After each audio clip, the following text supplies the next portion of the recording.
Welcome to Tanagra. This is the fourth map from Stardate 20x6. So we have finally made our way through the underground complex. We've reached the main part of the facility, however we're still ways off from our destination. We have to investigate the area and search the spaceport for the entrance to Sector 8. We're trading browns for silver and grey.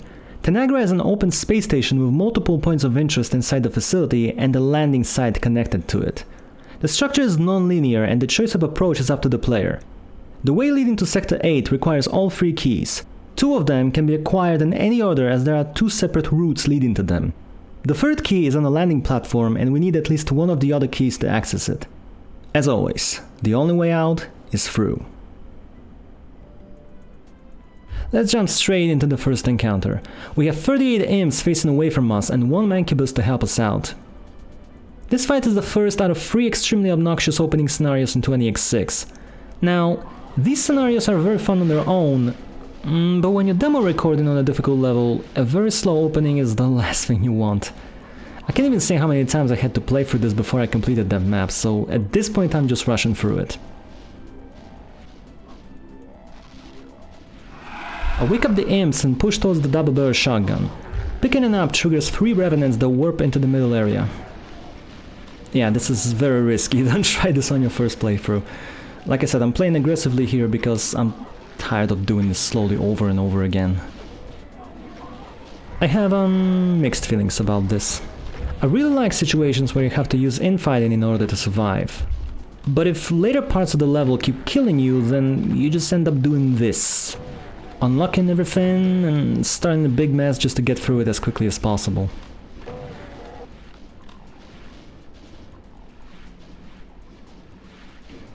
Oh great, and I even opened this. That's positively not what you want to do on your first playthrough.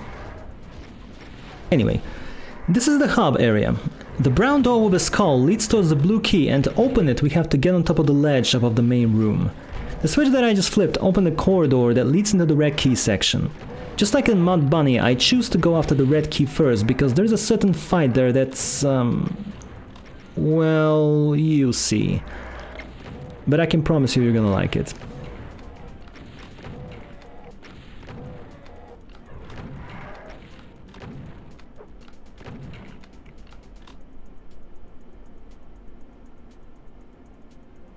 So right now we're trying to access the room that leads us to the key.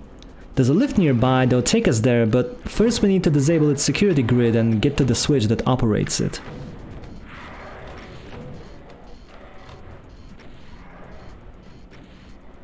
Now you have probably noticed the bars in the main area. That passage takes us to the room with the exit leading to the landing platform. We've seen it through the window already, it's the place with those large purple cubicles. We're actually going there right now, but we're approaching it from another direction.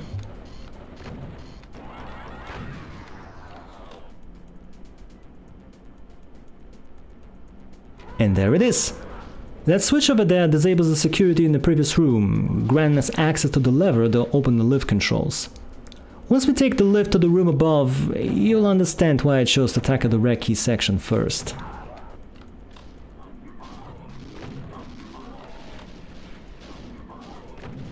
You know, I wonder how that Mapset was received when it came out. I mean, it's very monochromatic, all things considered. It's very grey-brown. And that's something that people always complain about, right? Oh, it doesn't have enough colors, it's too monotone. Well, personally I don't mind. I think that as long as the overall art direction is interesting, then there's nothing wrong with being monochromatic. In case you're wondering, yes, I'm a big fan of Doom 3 and Quake 1, and I generally like stuff that is more gritty and less flashy. Not everything needs to be a rainbow explosion of colors. It's just funny how some people react to brown and grey, like it automatically makes things look bad. And P.S. Doom 3 is better than Doom Eternal. Shots fired.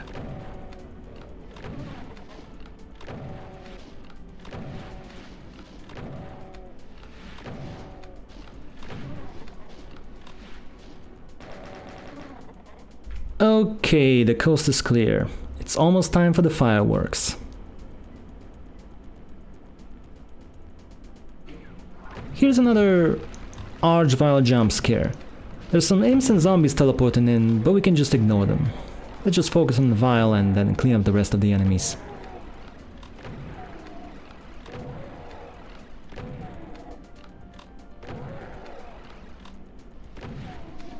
Before I take the lift to the upper floor, I want to get some extra health, so I'm gonna head back for a moment and enter the room at the start that we've skipped before because there's a soul sphere there. This staircase leads us to the ledge where we can find a switch that opens the skull door leading to the blue area, but we're not interested in that yet. Alright, that's the moment I've been waiting for. Let's return to the lift. So what do you think is gonna happen? I mean, how bad can things really get over there? See, we have a soul sphere, we have a lot of space, I mean... it's just some barrens and ledges and holy bloody hell!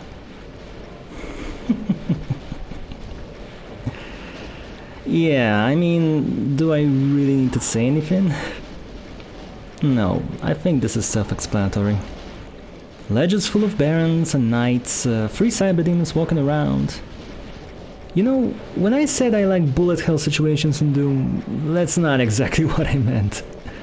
There's really no secret technique or strategy to this, it's just a pure, hardcore and unapologetic test for your reflexes and self-preservation instincts. And as you can see, it's going really well for me.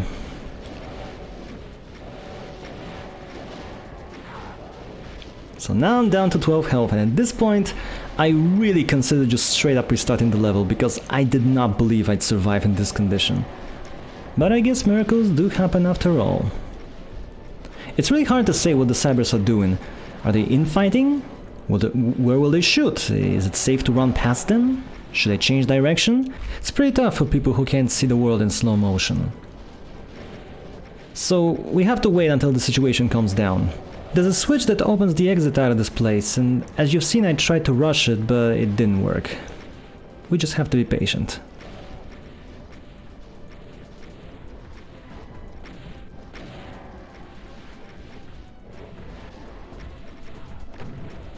At this point I can see a faint light at the end of the tunnel, so I decide to start killing the cybers.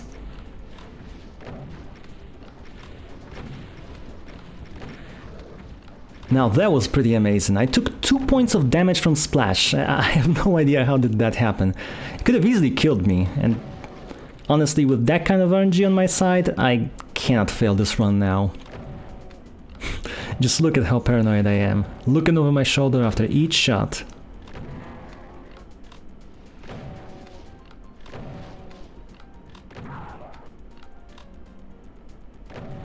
Alright, someone's watching over me it seems.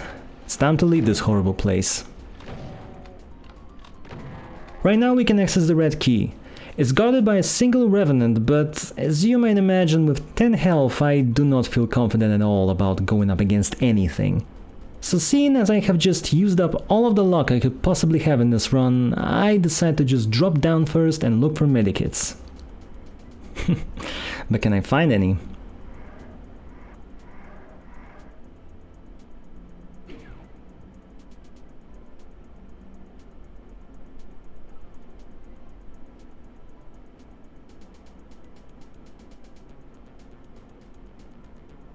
Alright, that looks a bit better. Now I can finally claim my reward for surviving this nonsense.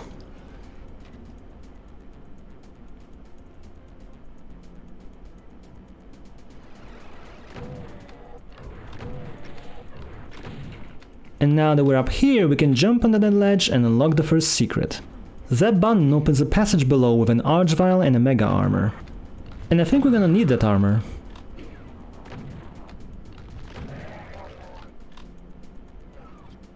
We're gonna leave it for now. I wanna save it for another tough fight. In the meantime, let's head outside. This next encounter comes in 2 stages. The first one is easy. We wake up everyone here and make them infight. And we get a plasma rifle here. So it makes sense to come here regardless of which key we took first. Oh, off to a great start. At this point I have to grab this soul sphere right away. Anyway, this stage is fairly simple. We're not even locked in yet, so we could even leave this platform, but I wouldn't recommend that.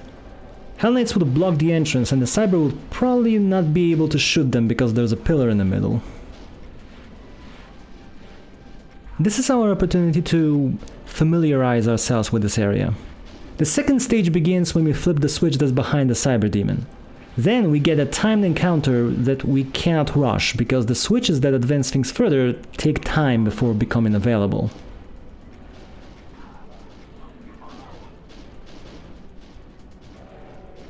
I'm kinda bitter about that Soul Sphere, but I think I've used up all the medikits in previous areas, and I didn't want to waste those behind the cubicles because we will definitely need them for the main fight. Actually, probably would have made more sense to heal up first and then take the sphere, but I think I didn't want to risk dying while running towards the medikits. So at this point most of the stuff is dead. I'm trying to get the Cyber Demon to kill the Mancubi on ledges.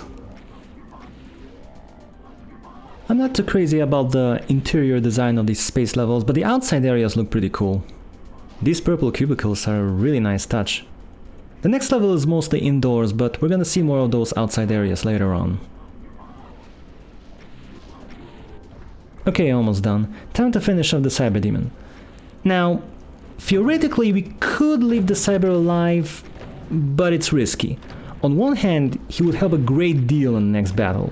On the other, would probably just die right away when going for the switch, and I don't want to risk that. These are rather casual playthroughs, so if I can do something the easy way, then why not?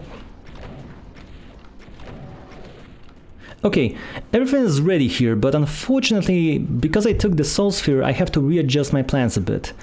I'm gonna go back and head towards the blue key. The reason for this is that there's another Soul Sphere and a secret there, and I absolutely need as much health as possible for the big fight at the platform. The fights on the blue path are pretty easy, so I'm not worried about going there.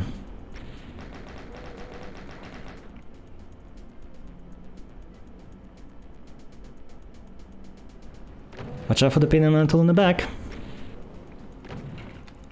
I'll actually have to almost completely clear out the blue section now. I'm not happy about that because I'm effectively postponing the most dangerous fight that I have left to beat in the map. But let's be honest, I won't survive without 200 health and armor.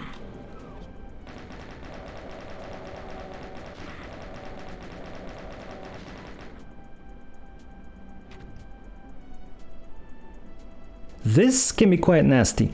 Two Archviles are waiting behind the door and they're bound to resurrect someone. Because I've already been to the red key section, I've procured myself a rocket launcher, so this is not a big deal. But if I were to start with the blue section, then I'd have to fight the vials with just a double-barrel shotgun. This is the area that I need to clear out. The Soul Sphere that we've just passed can be unlocked by shooting a secret button on the upper floor. However, we need to deal with some enemies first. This one is pretty easy. And the way out is not even blocked, so we can just run away. I'm in two minds about that. I think this fight should have been in a lockdown room. As it is, it's not really a threat at all. Yeah, this would have been more interesting if I wasn't able to leave this area. Then again, not every encounter needs to be super hard, right? I'm only bringing this up because this fight really looks like we're supposed to be trapped here. But as I mentioned before a couple of times, a lot of situations in 20x6 are like that.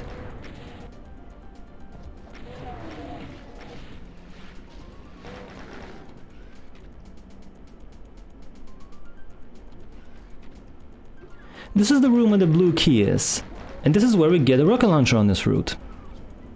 The fight for the blue key is not even remotely as difficult as the room with Barons and 3 Cybers. It doesn't even compare.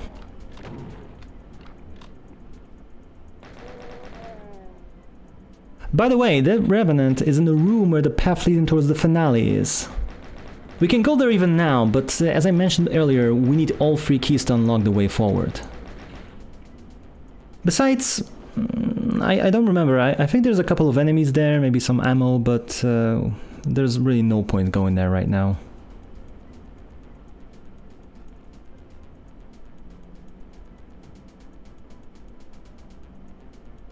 Now there's just one more easy fight left, and then we'll finally be able to secure the Soul Sphere.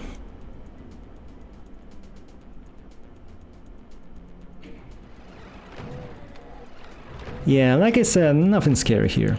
Just a couple of revenants and a few enemies down the road. And that's a secret button. I'm kinda surprised here, because there's an Archvile somewhere, but I guess he just completely bailed from the area. He didn't even bother to resurrect the Revenant.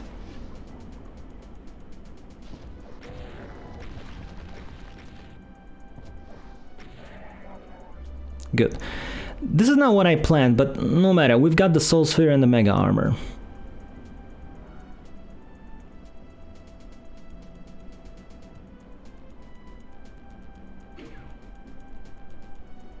This battle is gonna be tough. We have to deal with a giant swarm of Cacodemons and Pain Elementals warping around the cubicles. In the meantime, a Cyber Demon gets unleashed on the main platform. I try to immediately get some of the Cacodemons angry at the Cyber and then attack the swarm. So here's the gimmick of this fight. We need to use those cubicles as cover. However, it's absolutely not safe over here. One moment it looks clear, and then we turn around to find ourselves completely surrounded. The worst thing, however, is that there's still that Cyber Demon.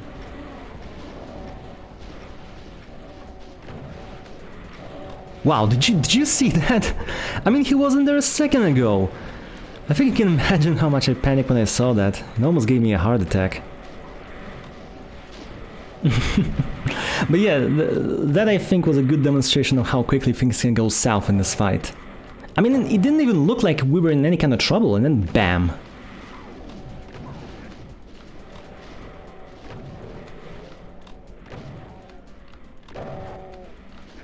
See, they just keep coming. This fight is no joke.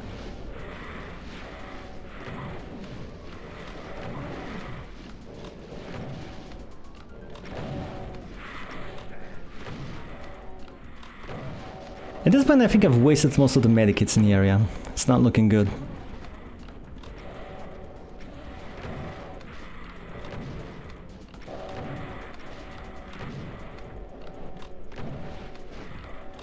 What, again? See what I mean? It's crazy.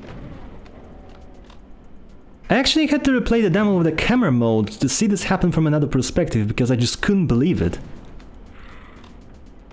Man, I'm so glad that this is a successful run. There's so many brilliant moments here. You know what? This is a good opportunity. I'm gonna add a bonus scene at the end of the video showing those situations from a different angle, just so you can see how it all transpired.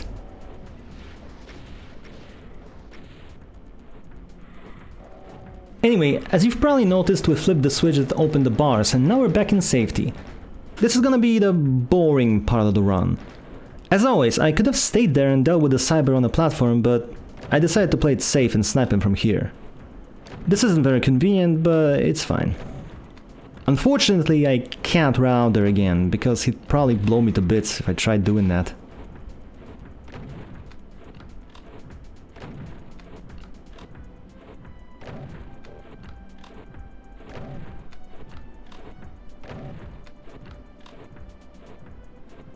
You know, looking at it now, I wonder why I didn't use the plasma rifle there. I think I wanted to have max cells for the finale, and we get 3 cell packs before we enter the final room, so maybe that's that. We also still have to deal with the blue keycard fight, and cells are more valuable there than rockets. Either way, this is rather clunky, but I don't know. I mean, so many exciting things have happened out there that right now I think we can just sit back and relax, make a cup of tea or something.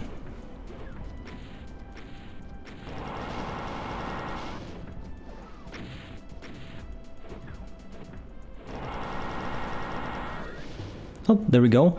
So now it's time to go back to the blue section of the map and wrap things up over there. Yeah, I'm just looking for stuff, but there's nothing left.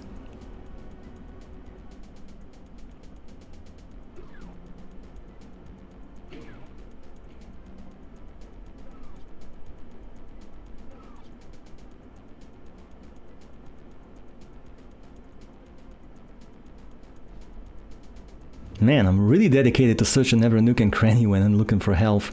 Nice. Ah, I've left the Berserk here, so it wasn't a waste of time after all. And yeah, this is the place leading to the exit. That's the skull switch that requires all 3 keys to work. And here's a little duel with 2 Hell Knights. I wonder why did I even come here at this point. Maybe I just wanted to calm my nerves after the chaos on the space platform. Is there even... Ah, yes, there's a chain gun there, so if you take the blue key route, then that's where you can get it.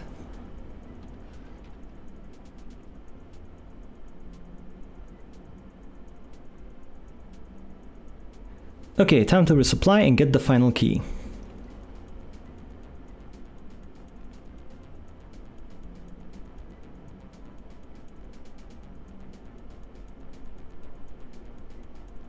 The blue key encounter is pretty straightforward, though I kinda rush it here because I didn't want to die so close to the end.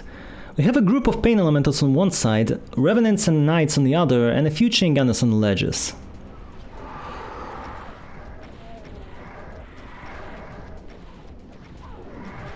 I charge towards the pain elementals and then go straight for the switch that lets me escape.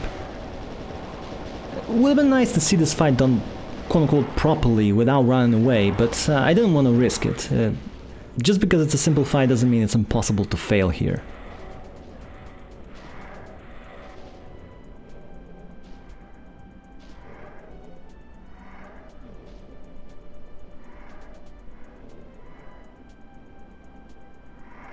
Still, I think it's pretty obvious that this is not as threatening as the Cyber Demon room in the red section. I'm not exactly sure why is there such a discrepancy between those areas in terms of difficulty. I mean, the fight itself is not that hard at all, and it's possible to rush it and escape, so it makes it even easier.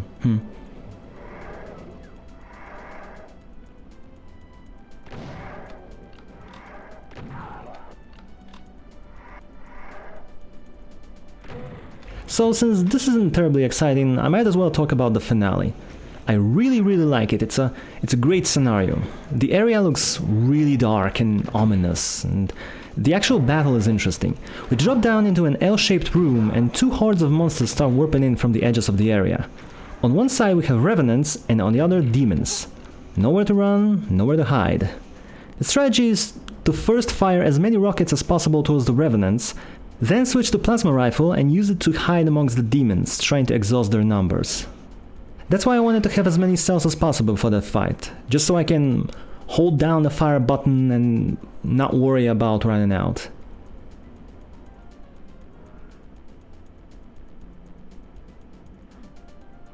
Just look at it.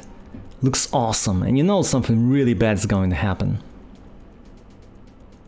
I think about pre-firing a few rockets before pressing the switch, but it doesn't really work. The revenants take a moment before they start warping in, so it was just a waste of time.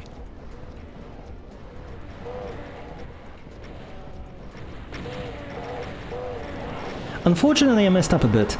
I got worried and switched to the plasma rifle too quickly. It doesn't really matter that much, but I should have waited a bit longer. I'm trying to carve some space for myself. When I see the opening, I know that most of the monsters are on this side, which lets me reposition myself to the other end of the room. And now it's just a matter of cleaning up the rest of the party.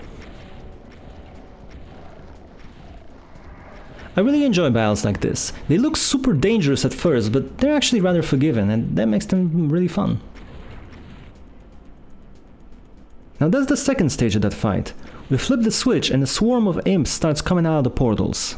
And they're led by a couple of archviles. I really love this place. It's the best looking part of the level, I think. As always, you have to stay calm here. Yes, the vials will start resurrecting stuff, you cannot avoid that. Just keep your focus and press on. And there are the archviles. Yeah, you can use those pillars as cover. And preferably do not blow yourself up with a rocket launcher.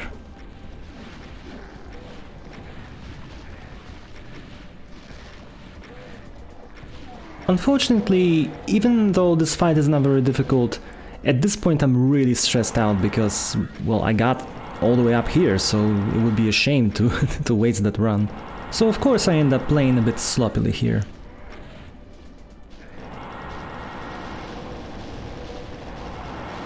That was really bad. I actually almost died there. Thankfully, the RNG is still on my side.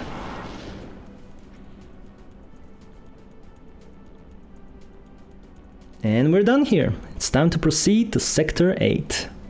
But before we do, let's take a look at the fight on the platform with the camera mode.